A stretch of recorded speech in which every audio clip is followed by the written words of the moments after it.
तप्त मानस शांत हों, जिनके गुणों के गान में वे वर्धमान महान जिन विचरे हमारे ध्यान में। नमः समय साराय स्वानुभूत्य चकास्ते चित स्वभावाय भावाय सर्व भावांतरच्छदे वंदित शब्द शब्दे धूमचल मरो वयम वयम पत्ते मोक्षामि समय पावड़ मनो श्री केवली। 304 305 गाथाएं हैं। पीछे की गाथाओं में ये बात कही गई थी कि जो आत्मा अपराधी होता है वो बंध को प्राप्त होता है, और जो अपराधी नहीं होता है वो बंध को प्राप्त नहीं होता है। तो अपराधी कौन है, उसके लिए उदाहरण दिया था कि जैसे कोई चोरी करके और माल लेके बाजार में घूमता हो तो पुलिस को दिखाई देते ही वो अंदर से घबराने लगता है, और जिसने अपराध नहीं किया है वो उसको कोई घबराहट नहीं होती है। तो ऐसे ही जो अपराधी है वो अपने आप बंद से डरता है, और जो निरपराधी है उसे बंद नहीं होता, वो बंद से नहीं डरता है। तो ये जो गाथा है 304 और 305, इसमें पहली गाथा में तो ये बात बताई है कि अपराध किसे कहते हैं अथवा राध किसे कहते हैं, और फिर दूसरी गाथा में ये बताया है कि जो निरपराध हैं वो निसंग कैसे होते हैं, वो सब बात उसमें बताई है। संसिद्धि राध सिद्धि साधियमाराधियम चये अट्ठो अवगत राधो जो खलु चेयासो होई अवे राधो। संसिद्धि, राध, सिद्धि, साधित, आराधित, इन सब का एक ही अर्थ होता है। ये अट्ठो यानी ये शब्द एकार्थवाची हैं। एक शब्द का अर्थ समझ में आ जाएगा तो सबका सब समझ में आ जाएगा। तो सबसे पहले राध शब्द का ही अर्थ समझते हैं। तो राध माने होता है आत्मा, आत्मा की आराधना। लिखा ना, ऊपर लिखा ना, आराध्य संसिद्धि, आत्मा की सिद्धि, आत्मा की आराधना, आत्मा की साधना, इन सब का नाम है राध। और अपराध, जो ये बात जिसके नहीं है वो है सब अपराध। जिसकी आत्मा की साधना जिसने नहीं की, आत्मा की जिसके ख्याल में नहीं है, आत्मा में जिसमें अपनापन नहीं है, वो सब आत्मा अपराधी है और वो बंध को प्राप्त होते हैं। अब ये कहते हैं कि तो राध शब्द जो है ना अपना अपने यहाँ ही नहीं है। इनके भी जो राधा बोलते हैं ना वो भी राध का ही है, और उसे स्त्रीलिंग बना दिया। ऐसे कुछ लोग आत्मा को पुल्लिंग बोलते हैं, कुछ स्त्रीलिंग भी बोलते हैं। और इनके यहाँ भी राध की आराधना, तो राधा जिसने आत्मा की आराधना की वो राधा, मतलब श्री कृष्ण भगवान हो, भगवान की आराधना की। तो वो शब्द भी वहाँ पर वास्तव में कुछ शब्द ऐसे हैं कि जिससे मालूम पड़ता है कि ये तो आध्यात्मिक शब्द हैं और आध्यात्मिक घटनाओं को रूपक दिया गया है। जैसे कि जैनियों में एक नाटक है मदन पराजय, नाटक है पूरा मदन पराजय। मदन माने कामदेव, और कामदेव की हार कैसे हुई तो उसका पूरा नाटक बनाया है। तो एक तरफ सद्गुण है, एक तरफ दुर्गुण है, और उनकी खूब लड़ाई बताई है। ऐसा मोह विजय नामक की भी एक नाटक है। तो इधर क्रोध मान माया लोभ है मिथ्यात्व है, उधर सम्यक तो ये बना के उनकी लड़ाई दिखाते हैं, ऐसा नाटक बनाते हैं। तो इस तरह से ये सारे शब्द प्रतीकात्मक होते हैं। तो अब यहाँ ये अब गए राधो जो खलु, जो चेया जो आत्मा अपगत राध है, माने राध से रहित है। माने राध माने आत्मा की प्राप्ति जिसको नहीं हुई है, वो आत्मा अपराध है, उसका नाम आत्मा का अपराध है। तो जो पूर्ण निरपराध हो, जो निरपराध है। अब जो एक तो है राध, और राध में अप लगाया नेगेटिव, तो फिर हो गया माने अपराध, और अपराध में फिर नेगेटिव लगाया निरपराध है। मैंने शब्द को में आ अन लगा करके, अप लगा करके नेगेटिव बनाया जाता है। अब दो अलग गए तो फिर वो पॉजिटिव हो जाता है ना। तो एक लग गया राध माने अपराध, और एक फिर निरपराध। तो आराध माने आत्मा, अपराध माने आत्मा की आराधना नहीं करने वाला, और निरपराध माने आत्मा की आराधना करने वाला। तीन हो गया। तो राध माने तो अकेला आत्मा है ना, और अपराध माने आत्मा की आराधना से विमुख, और निरपराध माने आत्मा की आराधना में संलग्न। तीन हो गए।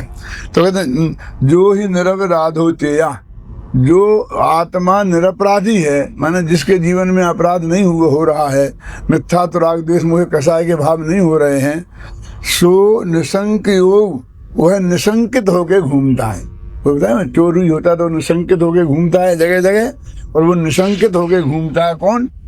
जिस आत्मा में अपराध नहीं है, माने आत्मा की आराधना में जो लगा हुआ है, वो निशंकित होके घूमता है, उसे किसी प्रकार की शंका नहीं होती है। और आराधना, और जो आदमी निशंकित होके घूम रहा है तो समझ लेना चाहिए कि वो आत्मा की आराधना में निरंतर बढ़ रहा है। ये तो गाथा का मूल अर्थ बताया मैंने। अब टीका का पढ़ते हैं। पर द्रव्य का परिहार करके जो शुद्ध आत्मा की सिद्धि अथवा साधन, उसे राध कहते हैं। जिस आत्मा के राध अर्थात शुद्ध आत्मा की सिद्धि अथवा साधन दूरवर्ती हो, वह आत्मा अपराध है? अथवा इसकी दूसरी व्युत्पत्ति ऐसी है कि जिस भाव का राध दूरवर्ती हो, वह भाव अपराध है। मतलब उस भाव को अपराध कहते हैं। मतलब एक तो आत्मा पर घटित किया और एक उस भाव पर घटित किया, क्योंकि अपराध तो भाव का नाम है ना। आत्मा तो अपराधी बोलते हैं, जब वो व्यक्तिवाचक बनाते हैं ना तो उसे अपराधी बोलते हैं, अपराध नहीं बोलते हैं, है ना। और जब वो भाववाचक होता है तो अकेला अपराध रहते हैं। जैसे एक कलश आया है समय साल में, तो उसमें ते अद्यापि पापा, वे आज भी साक्षात पाप है। कौन? बात तो करी व्यक्तियों की, और उन्हें पापी नहीं कह करके पाप कहा। तो उन्होंने कौन? तो उन्होंने बहुत लिखा है, ऐसा पालन करते हैं, ऐसा पालन नहीं करते हैं, पूरा कलश है। तो उसमें ते अद्यापि पापा, वे आज भी साक्षात पाप स्वरूप है। माने पापी नहीं है। क्या मतलब पापी और पाप में क्या फर्क है? बात तो एक ही है, लेकिन पापी में भेद मालूम पड़ता है कि पाप अलग है और व्यक्ति अलग है। और पाप में माने वो व्यक्ति ही पाप हो गया, अभेद हो गया, तो पापी के सुधरने के चांस हैं। लेकिन जो शुद्ध खुद में भी पाप रूप हो गया है, तो उसका तो सुधरेगा क्या? वो तो नष्ट ही होगा। सुमन आचार्य कहते हैं कि पाप से परिणमित आत्मा स्वयं पाप है। तो प्रवचन सार की गाथा 8वीं 9वीं 10वीं महाराज जी, उसमें लिखा शुभोपयोग से रत आत्मा शुभ है, अशुभोपयोग से रत आत्मा अशुभ है, और शुद्धोपयोग से रत आत्मा शुद्ध है। माने वह द्रव्य पर्याय की अभेद बात बताई। पुण्य परिणाम से परिणमित आत्मा ही पुण्य है, और पाप परिणाम से परिणमित आत्मा ही पाप है, और धर्म परिणाम से परिणमित आत्मा ही धर्म है। प्रवचन सार के शुरू की गाथाओं में 8, 9, 10, 11, 12 में इस बात को बहुत अच्छी तरह से सिद्ध किया है। पर पंचास्ती काल में तो इसकी स्पेशल गाथाएं हैं। वो कहते हैं जो द्रव्य गुण में है ना, कौन है? कोई नहीं।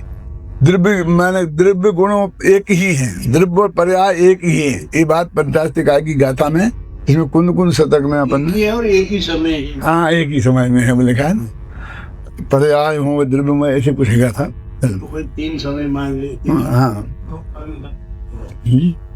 अब ये जो गाथा अपनी चल रही है अपराध वाली, अब ये अर्थ पढ़ रहे हैं, तो इसके बाद में प्रतिक्रमण, प्रत्याख्यान और उसकी आलोचना की गाथाएं आएंगी।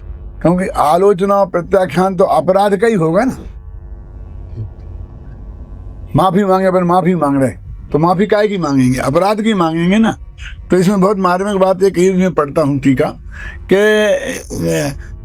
जब अपराध किसी ने किया है तो अपराध माने क्या हुआ? आत्मा से दूर जाना।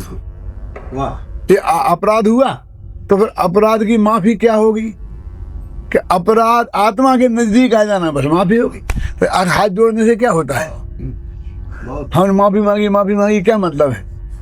इसमें ऐसा भी लिखा है, व्यवहार हो गया, बस हो गया। तो वो ये कहते हैं कि अपराध किया हमने, तो सबसे पहला प्रायश्चित तो यह है कि भविष्य में वो अपराध हम नहीं करेंगे, ये निर्णय ले। फिर क्या गुरुदेव मेरे को कोई प्रायश्चित दो, 2 उपवास कर या 3 उपवास कर। अब वो कहेगा गलती कल फिर करूंगा और मैं 6 उपवास करने को तैयार हूँ, तो वो कोई वो मतलब प्रतिक्रमण नहीं है, वो प्रत्याख्यान नहीं है।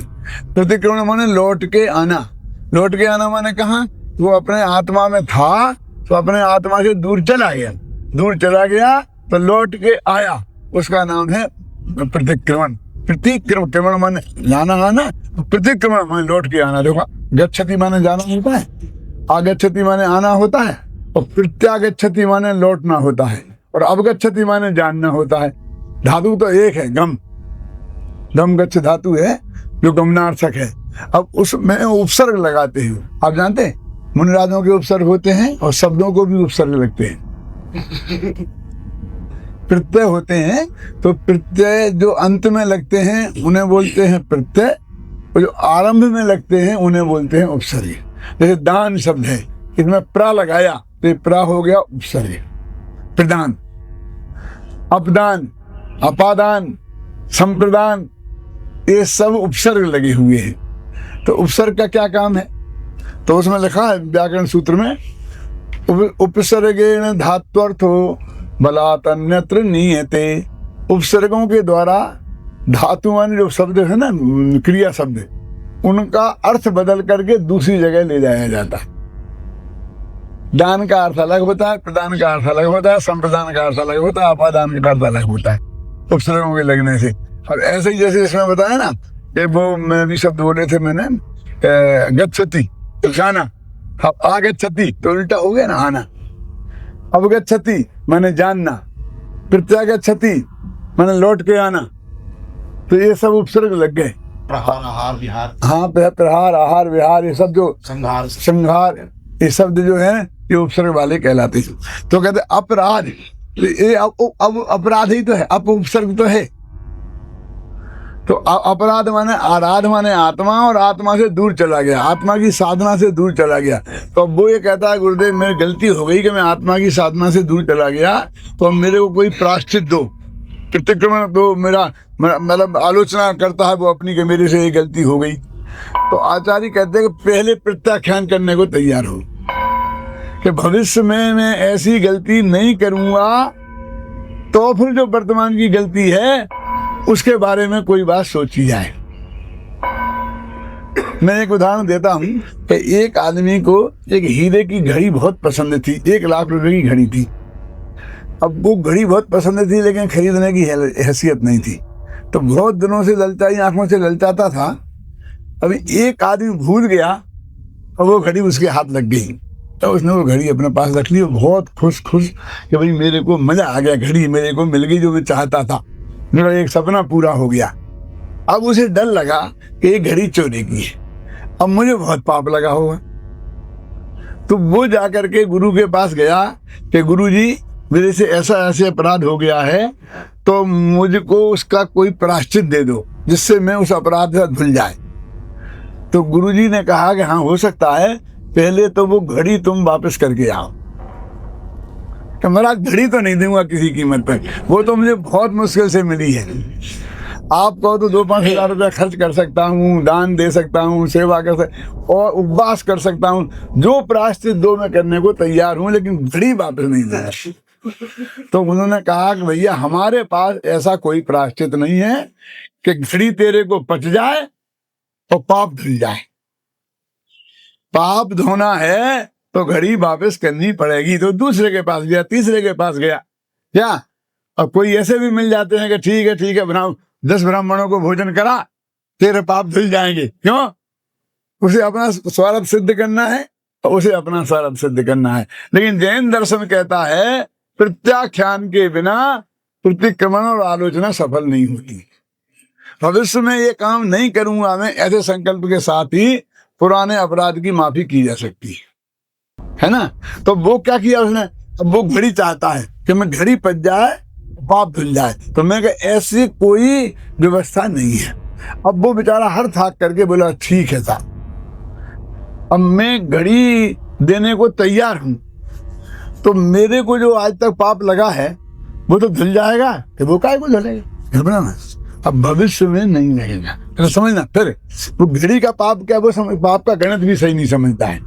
वो क्या समझता है, जब मैंने घड़ी चुराई तब पाप लगा, लेकिन उसे ये पता नहीं है कि घड़ी मेरे पास है तो निरंतर पाप लग रहा। वही चोरी का, चोरी करते वक्त ही पाप नहीं लगता, जब तक चोरी का माल अपने पास है तब तक वो पाप बराबर प्रति समय लग रहा है, तो वापस क्यों दूं? चोरी का पाप तो लगा ही गया। अरे भाई पुराना तो तू बात करता है, जो रोज अभी लग रहा है पहले उसकी बात कर, पहले संबर तो कर, मैंने अभी लगना तो बंद कर। और देखिए चोरी का ही पाप नहीं है बहन, उसे परिग्रह का भी पाप है। वो परिग्रह है ना, वो भी तो अपने आप पाप ही है कि नहीं है? अब वो डबल पाप लग रहा है इसमें, चोरी का और परिग्रह का। ख्याल में है ना? अब वो जब राजी हो गया कि मैं ये घड़ी वापस देने को राजी हूं, तो गुरु ने कहा कि आज अब राजी हो गया तो आज से तेरे को वो पाप नहीं लगेगा, ये फल है इसका। बोल कैसा पुराना पाप, वो तो जो लग गया तो बेटा भोगे, बिना काम नहीं चलेगा, बोलो तेरे को भोगना ही पड़ेगा। इतना महंगा सौदा है। हम तो ये समझते हैं कि चोरी जब हमने करी पर उसी वक्त पाप लग गया, ये तो कंटिन्यूशन में पाप लगता है। और चोरी का और परिग्रह का कि हाँ अब प्रायश्चित माने वापस देना, वो तो बहुत मुश्किल काम था उसके लिए, लेकिन वो बेचारा तैयार हो गया इसके लिए, तो अभी अब भविष्य में पाप नहीं लगेगा, यानी प्रत्याख्यान हुआ। अभी प्रायश्चित की बात कहाँ है? हाँ सुने ना, तो अब क्या करेंगे? कि वो भूतकाल का पाप है, उसका क्या करेंगे? वो तो अब जो बन गया और जैसा सब उदय में आएगा तो वो उसको भोगना पड़ेगा। अब जरा थोड़ी खतरनाक बात कहता हूँ। अभी हम ये समझते हैं कि हमने पाप काम किया और पुण्य किया तो पुण्य से वो पाप कट जाएगा। ये समझते हैं पुण्य से वो पाप कट जाएगा पर हमारा खाता बराबर हो जाएगा। और फिर वो भी कहते हैं लाख रुपए का पाप किया और 10,000 में पुण्य के करके वो लाख का पाप काटना चाहते, करना चाहते हैं कि नहीं करना चाहते। अब आचार्य कहते हैं कि भैया वो पुण्य पाप को काटता ही नहीं है, क्योंकि वो सगे भाई है। मनुष्यों में सगे भाई एक दूसरे को काटते हैं, लेकिन कर्म में सगे भाई एक दूसरे को नहीं काटते हैं। तो क्या प्रक्रिया है जो सुनो मजेदार। तो ये मेरे को एक चोट लग गई, तो काटते ही है। हाँ मैं बताता महाराज अभी उसका हिसाब गणित। यहाँ पर मेरे को एक चोट लग गई, खून निकल आया, तो मैंने वो खुली छोड़ दिया घाव। तो कहते क्या करते हो? खाओ खुली छोड़ा इन्फेक्शन हो जाएगा, क्या करो? इसे पट्टी बांधो। तो मैंने एक गंदी सी पट्टी बांध ली, क्योंकि अब नया कपड़ा कौन खर्च करे, अपन तो जब वो रद्दी से रद्दी किसी काम नहीं आए, वही कपड़े को पट्टी बांधते, तो गंदी पट्टी बांध ली। फिर किसी ने देखा कि ये क्या किया कि पट्टी बांध ली, चोट लगी। अरे गंदगी है, इससे तो और इन्फेक्शन हो जाएगा, तो क्या करूं? वो कहता है पट्टी बांधो। अरे साफ पट्टी बांध। तो वो गया तो ऊपर से एक साफ पट्टी बांध दी, उसे खोली नहीं, साफ पट्टी बांध दी। अब तो कोई अब और ज्यादा खतरनाक हो गया, क्योंकि गंदी पट्टी पे तो कोई टोकता और छूटने के चांस थे। अब तो पट्टी साफ दिख रही है तो कोई टोकेगा भी नहीं, और अंदर गंदगी जो पट्टी है वो अंदर कैसे। अब वो सुनो, फिर वो कहता है कि ये साफ पट्टी है, इतनी बढ़िया पट्टी है, कहीं गंदी ना हो जाए, तो एक गंदी पट्टी उसके ऊपर और तो गंदी पे साफ, साफ पर गंदी, गंदी पे साफ। ऐसे हम पुण्य पे पाप, पाप पे पुण्य, पुण्य पे पाप, पाप, एक एक के ऊपर एक एक परत बांधते जाते हैं, छोड़ते नहीं है। छोड़ने से छूटता है। ये तो हम क्या करते, पुण्य बांध के पाप को काटना चाहते हैं। पाप के काटने का उपाय और पुण्य के काटने का उपाय अलग है, और पुण्य पाप बांधने का उपाय अलग है। तो जो बंधन के उपाय को हमने एज ए काटने का उपाय मान लिया, मैंने संबंध निद्रा मान लिया, वो है तो बंध का कारण है, पर मान लिया हमने उसे संबंध निद्रा। तो इसलिए वो कहते हैं कि वो ये उसका जो गणित है ये सही नहीं है। क्या? तो वो आपने छुड़वाया था कि भाई वो चीज वापस दे दो।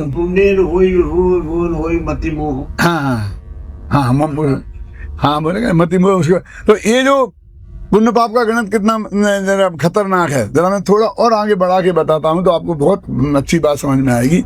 एक आदमी ने बहुत परिक्रय उसका इकट्ठा हो गया, समझो 10 बंगले हैं, 25 कारें हैं, एक से एक बढ़िया, और बहुत भोग सामग्री इकट्ठी हो गई। अब मैं आपसे पूछता हूँ कि वो उसका वो न्याय से मिली हो और चाहे वो अन्याय से, लेकिन वो परिग्रह नामक पाप है कि नहीं? मतलब ऐसा नहीं समझना कि न्याय से मिल गई तो पुण्य हो गया। अन्याय से मिला हुआ महापाप होगा, तो न्याय से मिला हुआ अल्प पाप होगा। लेकिन वो परिग्रह नामक जो चीज है वो अपने पापों में गिनाई है, पुण्यों में नहीं गिनाई। अब एक बात, हमारे पास जो 10 बंगले हैं ना, वो 10 गाड़ियां हैं, तो हम 10 का उपयोग तो करेंगे नहीं। हम तो एक ही गाड़ी में बैठेंगे और एक बंगले में रहेंगे, और एक बंगले में 16 बेडरूम है, तो उसमें एक ही में सोएंगे ना। घर में 2 मियाँ बीवी आदमी कोई है नहीं, बच्चे तो सब चले गए अमेरिका, क्यों कोई है नहीं, तो क्या करोगे आप कि एक ही बेडरूम काम आएगा। कभी कभी 2 आ सकते हैं, तब कि जब पति पत्नी में झगड़ा हो जाए तब। मेरे कहने को मतलब ये सारे बेडरूम बंद रहेंगे तो हमारे हाथ में सिर्फ सफाई करने के अलावा कुछ नहीं है, उनका मेंटेन खर्चा करने के अलावा कुछ नहीं है। फिर बाकी की गाड़ियां खड़ी रहेंगी, हम एक में बैठे रहेंगे। और आपको हमने एक में बैठे, एक में रहे, तो एक का पाप लगेगा, इस धोखे में मत रहना। क्योंकि परिग्रह तो आपका सब है ना, और परिग्रह नामक पाप तो सबका ही है ना, मूर्छा तो सब में है ना। तो उसको देखो, वो पाप बांध रहा है और भोग में आ नहीं रहा है। काम में भोगने की तो हमारी सीमा है, आखिर हम कितना भोग सकते हैं, है ना। और पाप का तो निरंतर बन रहा है। एक और खतरनाक बात, जैसे आप यहाँ आ गए, अब घर का उपयोग नहीं कर रहे, गाड़ी का उपयोग नहीं कर रहे, महाराज जी का प्रवचन सुन रहे हैं, तो अभी तो फिर अभी कोई नहीं है, लेकिन आप वो सब माल आपका है, ये मान्यता आपकी अभी यहाँ है कि नहीं है,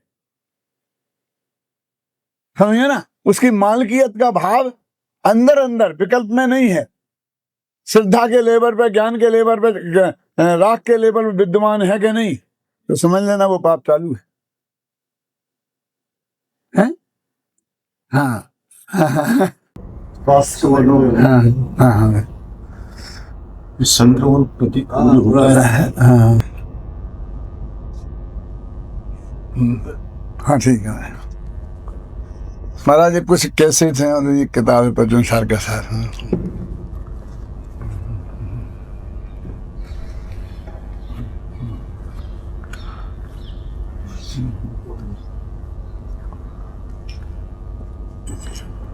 बहुत मनन की चीज है ये भी।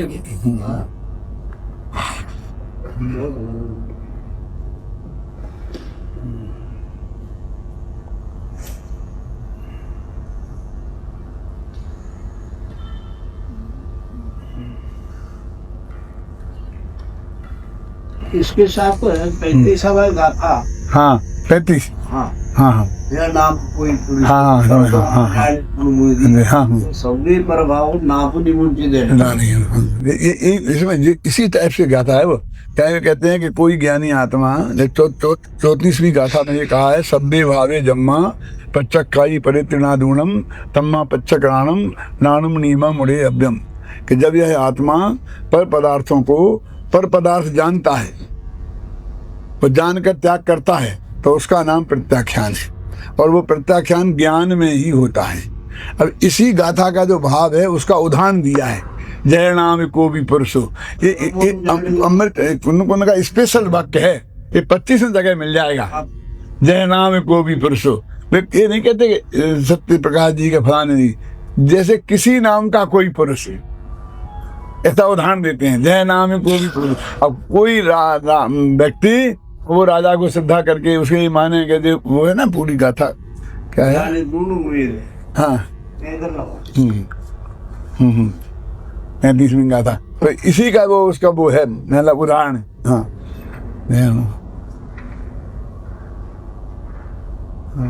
हाँ हाँ जय नाम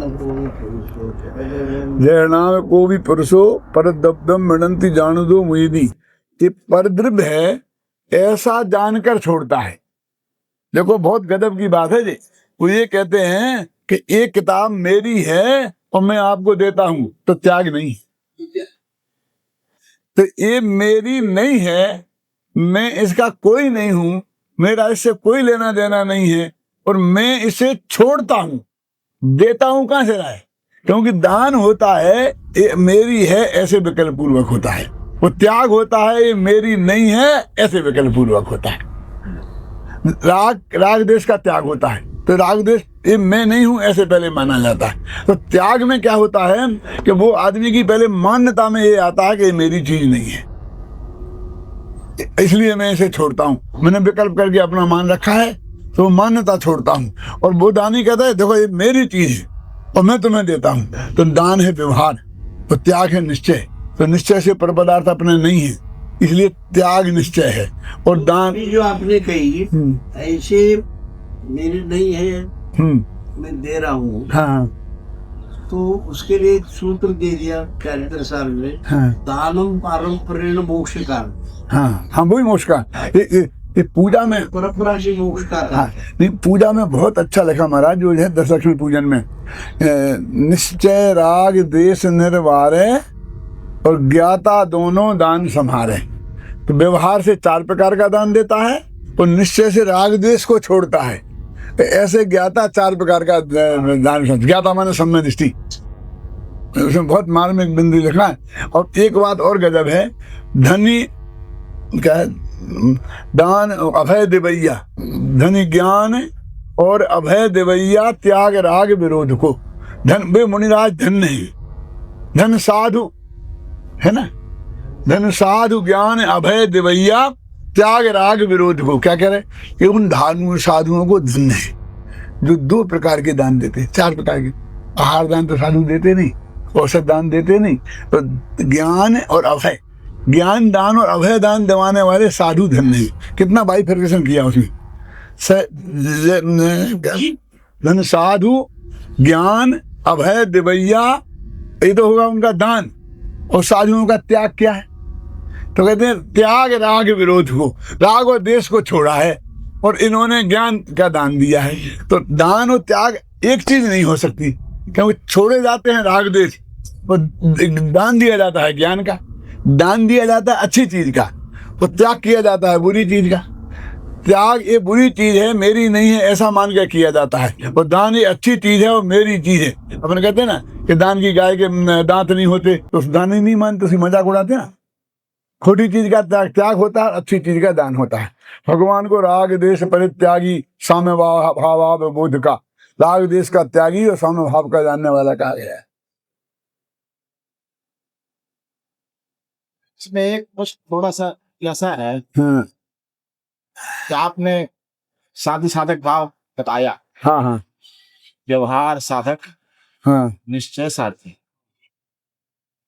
टीका में भी है। तो अब ये जो जाना कि ये पर है, ये किसने बताया? निश्चय ने। और जो त्यागना और व्यवहार हो गया, तो निश्चय साधक और व्यवहार साध्य भी हो सकता है क्या? देखो ये व्यवहार साधक निश्चय साध्य, ये व्यवहार नय का कथन है, ये निश्चय नय का कथन नहीं है। और निश्चय नय का कथन क्या है? 16वीं गाथा है महाराज के, मैं गाथा बोलता हूँ, दंसन ज्ञान चरित्राणी सेवितव्यानि साहुना नित्यम तान पुण्यजान तिन्नवि अपानम चैव निच्छेदो। के साधु पुरुषों को दर्शन ज्ञान चारित्र का सेवन करना चाहिए और उन तीनों को एक भगवान आत्मा ही जानो। तान पुण्यजान तिन्नवि अपानम चैव निच्छेदो, निश्चय से। तो व्यवहार से कहा कि ज्ञान दर्शन चारित्र का सेवन करना चाहिए, और निश्चय से कहते हैं उन तीनों को एक आत्मा ही जानो, तो एक आत्मा का सेवन करना चाहिए। तो इसके नीचे जो टीका है उसमें बहुत मार्मिक बात लिखी, उसमें ये लिखी है साध्य साधक भाव। तो साध्य भाव कौन है और साधक भाव कौन है आपने बोला ना। तो जो अधूरी आत्म साधना है, माने 4थे गुणस्थान से लेकर 12वें गुणस्थान तक है साध्य भाव, है साधक भाव, और अनंत सिद्ध भगवान है साध्य भाव। अधूरी आराधना का नाम है साधक भाव, तो पूर्ण आराधना का नाम है साध्य भाव, है ना। पूर्ण आराधना का नाम है 12 भाव, यानी मोक्ष मार्ग है साधक भाव, मोक्ष है साध्य भाव। और वो कहते भगवान आत्मा की उपासना करना चाहिए साध्य साधक भाव से। तो 15वां कलश में कहता है एस ज्ञान घन हो आत्मा नित्यम सिद्धम भीप्सुभी साध्य साधक भावे ने दुधई के समुपास्यताम। ये 15वें कलश में और 16वीं गाथा की टीका में क्या है? एस ज्ञान घनो आत्मा, ये ज्ञान का घन पिंड भगवान आत्मा है। नित्यम सिद्धम अभीप्सुभी, जो आत्मा की सिद्धि की कामना करते हैं, उनको इसकी आराधना साध्य भाव से और साधक भाव से करना चाहिए। साध्य भावे साध्य साधक भावे ने दुधई कहा उपसमुपासताम, 2 प्रकार से एक आत्मा की उपासना करनी। अपने को 2 भाग भेद करके हाँ, तो उन्होंने कहा एक आत्मा की उपासना तो एक करना है, फिर 2 भेद कैसे हो गए, साध्य भाव और साधक भाव। तो जब तक मोक्ष मार्ग है तब तक वो साधक भाव, और जब मोक्ष हो गया तो वो साध्य भाव। तो मोक्ष मार्ग और मोक्ष दोनों तो साध्य और साधन है। और मुझे प्राप्त हो भगवान आत्मा है वो आराध्य है। आराधना किसकी करना, भगवान आत्मा की, अपने भगवान आत्मा की आराधना करना। सारे शास्त्रों में अरहंत सिद्ध की आराधना करना चाहिए। हाँ हाँ, जब तक मोक्ष मार्ग तक हाँ। 13वें जाने से पहले कुछ वहां पर कुछ अंतर्जल भी एक क्षण भर के लिए रहता है। हाँ, अच्छा, हाँ। अंतर्जल एक क्षण भर, हाँ, जैसे वो आती है तो उस घर में एडजस्ट करने में देरी लगती है। 13वें जाने से पहले एडजस्ट करना। ये जो तत्वासुद का सूत्र है ना, मोह क्षयात ज्ञान दर्शन वर्ण क्षयात केवलम, केवल ज्ञान मोह कर्म के क्षय से और ज्ञान वर्ण दर्शन वर्ण अंतराय के क्षय से होता है। तो वहाँ प्रश्न किया आचार्यों ने, 3 तो एक तो छूट गया मोह। हाँ, 10वें के अंत में वो कहते 2 मोह क्षयात, 2 अलग अलग क्यों बोला, चारों के क्षयात एक साथ बोल देते तो सूत्र छोटा हो जाता। मोह क्षयात दर्शन वर्ण क्षयात, तो उन्होंने कहा वो पहले होता है नाश मोह का, और फिर 3 का नाश बाद में होता है। माने सर्वज्ञ पहले वीतरागी पहले होता है और सर्वज्ञ बाद में होता है। भले एक क्षण का फर्क हो, कितना ही फर्क हो, बोले वो छोटे से उनको वीतरागी कहा। हाँ 12वां को, हाँ, तब भी वो छद्मस वीतरागी। सूक्ष्म बात है। मोहनी को सेनापति कहा ना। हाँ, मोहनी को सेनापति करता है। पाकिस्तान में पहले वो सरेंडर किया, तब सेना जो है उसके बाहर सरेंडर करती है। हाँ, नहीं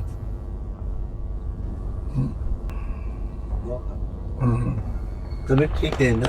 हाँ, ठीक है महाराज।